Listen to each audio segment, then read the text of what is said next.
Sveikučiai, mano pagrindinis žodis, ne, jau gaunasi sveikučiai, kai pasižiūriu aš tuos atbulinius video, tai žiūriu daugiau kito žodžio, nežinau, tik tai sveikučiai.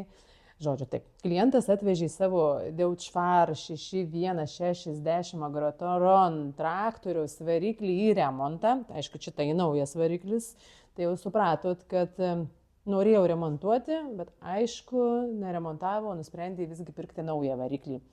Tai senasis variklis, paskui nuvesiu parodyti irgi seną variklį, jau 2 kartus buvo perkaitintas, jau trūkęs yra radiatorius, tai bus naujas radiatorius.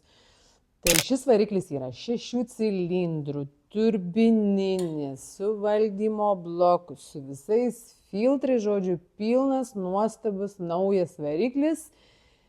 Tai kaina įdoma, ne? Tai kaip jums atrodo, kokia yra kaina šio naujutėlaičio Deutsch variklio? Rašykite į komentarus, pabandykite ir jūs biškelį padalyvauti su manim mano pristatymuose.